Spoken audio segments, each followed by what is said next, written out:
Ba MPs abasatu bakwatiddwa era basuzeeyo ku kitebe kya poliisi ekira.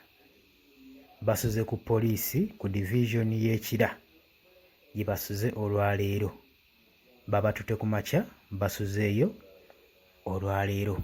Nkulamusizzaako ggwe mukwano gwange ayeekumira ku Yege Updates. Nkutegeeza nti okola kyamaanyi nnyo ddala okwekumira ku mukutu guno. Gwe munnange atanaakusubscribinga genda maaso n'okusubscribinga tusobole okuba nga tugenda mu maaso. Bw'oba omaze okusubscribinga tuweerabira koona kadde akajja kuba kakuyambako okunotifyingibwa bwe tuba tuzze ku mpewo nga tuleesa amawulire amapya gwe mukwano gwange ali eyo. Baganda bange bali e Saudi Arabia, Qatar, Oman, Dubai, UK, USA, abali e Canada mwenna nyongera maaso n'okubalamusaako. Muganda wange Lesite e Saudi nkulamusizzaako nnyo. Maureen naawe nkulamusizzaako. Nakitende Ashiyante naawe nyongera maaso n'okulamusaako obeerako ku mayengo ga Yugi Updates. Anyesigana naawe okozesa omukutu ogwo naawe obeerako nnyo ku mayengo ga Yugi Updates. Naawe nyongera maaso n'okulamusaako nti kyokola kyamaanyi nnyo ddala okuba ng'oyimirizaawo amayengo g'omukutu guno okubeerawo gwe mukwano gwange ali eyo. Mukwano gwange gwe ali eyo nkutegeeza nti n'ogenda maaso n'okulayikinga, commentinga, sharinga tusobole okuba nga tukusa omukutu guno gubeere nga gututuusaako amawulire mbuli kanyommero mbuli nsonda. Muganda wange saagala kukulisaayo nakuleetedde dda gye buvuddeko awo ababaddeko amawulire mwagalabye ba MPs abeenyigira mu corruption mbuli bw'enguzi. President Yoweri Kaguta Museveni bwe yabadde addressinga eggwanga wali eri mu kisaawe e Lugogo nga bali mu kutunulira mu nsonga za budget. President Yoweri Kaguta Museveni n'agamba nti nno ba ministers bano, financial ministers who collude, abanyigira mu gavumenti mu parliament baba abakwatagana ne agencies ez'enjawulo okusharinga mu budget ey'eggwanga ba MPs abakyenyigiramu. President Museveni n'agamba nti nno bakwatibwe banoonyerezebweko. Olunaku olw'eggulo nakuwadde amawulire nga bali mu kunoonyezebwako. Olunaku olwaleero badde bali banoonyerezaako, naye bwe bukeeredde ng'ababaka bano abadde bayiggibwa bamaze okukwatibwa abasinga abeenyigira mu kulya enguzi. Nagambye abamu beenyigira ne mu petroleum eyali alina okuba nga transporting bw'okuva e Kenya, bangi beeteeka mu bifo ebisava ne basobola okuba nga bye bakifunamu nga bafuna interest ez'amaanyi, abasinga nga bagguddewo ne facilities, construction facilities ez'amaanyi nga zibalibwamu obukadde bwa $3 ng'ezo zonna ssente zikumpanyiziddwa gwe muganda wange ali eyo aw'omusolo gw'eggwanga. Muganda wange mba MPs bano mwe muli MP Lwengo District Woman MP Sisse Namuju, Bunyole West MP Yusufu Mutebuli ne Busiki and Busiki Country MP Paulo Akumba.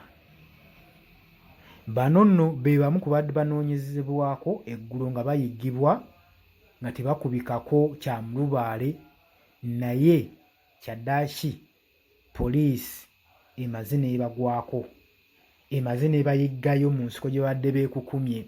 Badde baabuliddwako ewaka naye mu kibira gwe mukwano gwange ali eyo, naye emaze n'ebakukunyulayo gye badde beekwese. Era olunaku olwaleero bwe njogerera basuzeeyo ku kitebe kya poliisi ekira.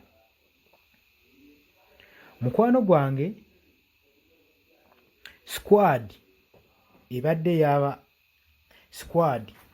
ebadde ya poliisi ng'ejjuddemu ne ba detective abadde mu convoy nnya nga mulimu ne buses ze zoolekedde ekira ku police division. Ba MPs gye bamalidde ekiro ky'olwaleero nga bali mu detention.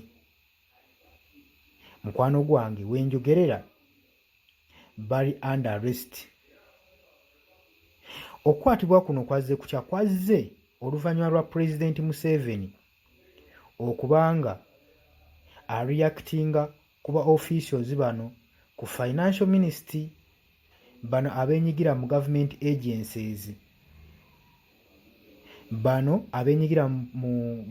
agencies mu parliament okubanga bafuna shares zibaafuna mu budget y'eggwanga. Kaakati ba MPs bano ekira division police amakyo g'olwaleero egamba nti nno etugambye nti nno yabakutte era ba MPs bano basuzeeyo era schedule zaabwe ziri ku record statement bamaze doziwa basuze ekira ku police division. Mukwano gwange nakuwaddeko dda amawulire nga we nagambye eggwanga ligenda mu maaso n'okuba nga linyinyikidde mu kulya enguzi ate nga abatukulembera bennyini enguzi eno efumbikidde mu bbo ng'era tulina kubeera bulindaala okulaba nga tulwanyisa eno enguzi naye tutya kuba ne bano ababakwata nabo bennyini enguzi ebawoomera okukamala.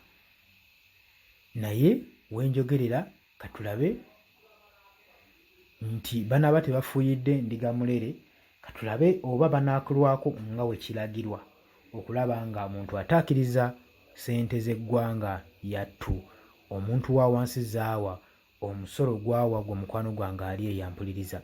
Kutegeeza nti nno teweerabira kusubscribinga, genda mu maaso n'okusubscribinga, likinga, commentinga, sharinga tusobole okuba nga tutuusa message ku buli muntu tusobole okulwanira eggwanga lyaffe gwe munankyukakyuka ali eyo muganda wange, tusobole n'okuba nga tukuza amayengo g'omukutu guno ogwa Yugi Updates gusobole okuba nga gutuuka ku buli muntu, tusobole okuba nga tutuusa amawulire ku buli muntu. Muganda wange kutegeeza nti subscribinga oba oyagala tutuukirize kino.